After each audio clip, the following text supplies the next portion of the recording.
Bismillahirrahmanirrahim. Assalamualaikum warahmatullahi wabarakatuh. Alhamdulillah, wassalatu wassalamu ala rasulillah. Pemirsa, Assalamualaikum Nusantara yang dirahmati Allah dan sahabat sekalian yang ada di sini. Mudah-mudahan hari ini menjadi hari yang penuh dengan kebaikan dari Allah Subhanahu wa Ta'ala. Kemarin kita juga sudah membahas tentang detik-detik di mana Nabi Shallallahu Alaihi Wasallam lahir. Adanya pasukan gajah yang datang ke Mekah ingin menghancurkan Ka'bah. Ya, dan sebab musababnya kenapa ada pasukan gajah itu kita sudah lihat. Nabi Shallallahu Alaihi Wasallam dilahirkan pada tahun 571 Masehi. Kalau kita bicaranya tahun Masehi.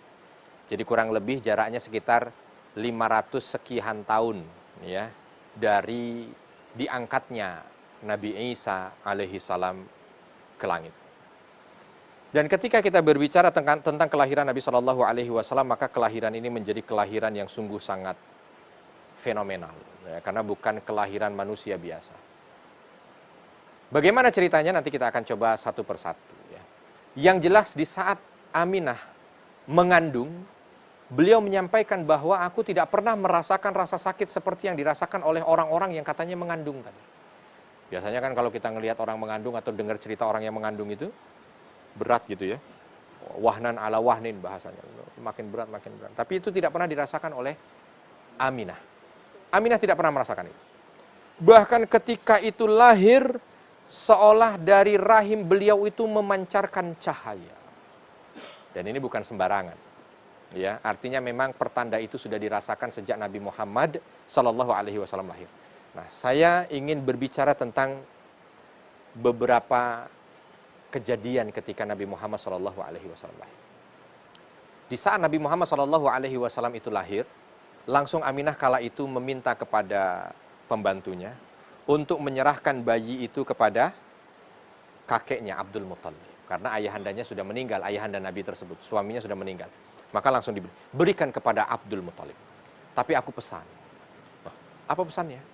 Sampaikan kepada Abdul Muthalib, tolong beri nama anak ini dengan nama Muhammad.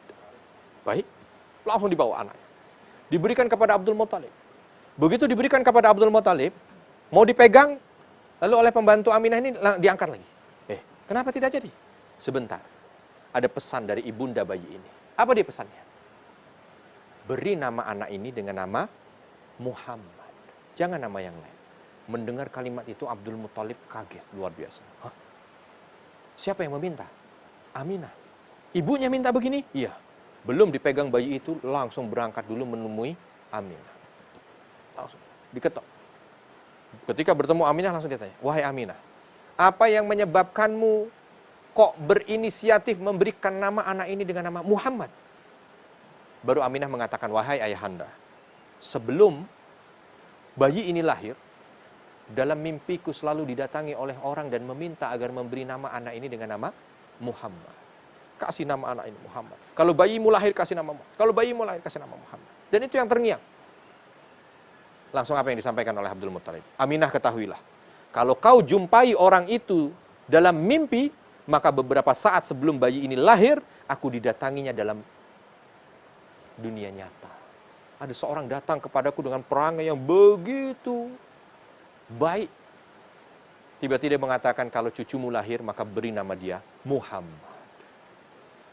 Luar biasa ya, itu yang bikin kaget. Kok tiba-tiba sama gitu? Kenapa sama? Kenapa kaget? Karena begini, nama Muhammad tidak seperti kita. Di tempat kita ini kalau dikasih nama Muhammad sudah banyak kan? Karena Nabi kita namanya Muhammad. Dulu di kalangan orang Arab itu tidak biasa ngasih nama Muhammad itu nama yang dalam artian itu seolah baru gitu.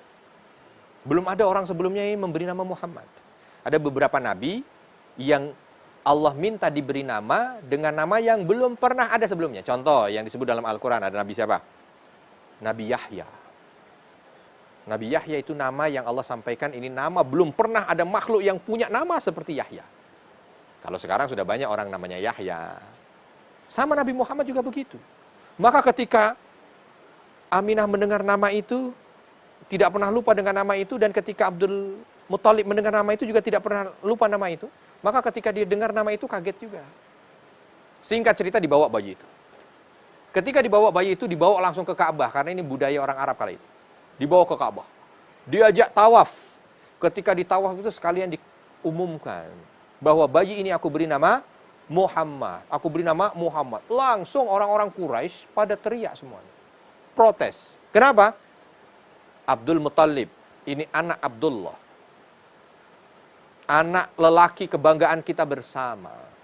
Kenapa kau beri nama dia Muhammad?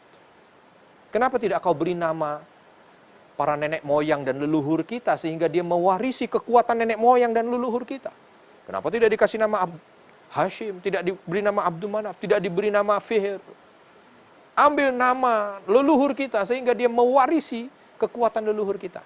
Jawaban Abdul Muthalib kala itu simpel saja. Tidak. Aku beri nama anak ini Muhammad agar dia menjadi manusia terpuji di bumi dan di langit. Karena nama Muhammad itu artinya terpuji. Dan yang luar biasanya di dalam Al-Quran pun disebut bahwa akan datang Nabi akhir zaman. Setelah Nabi Isa diangkat oleh Allah ke langit, seorang Nabi yang bernama Ahmad.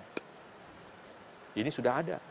Di dalam Taurat, kitab terdahulu, semua disebut bahwa Nabi akhir zaman namanya Ahmad.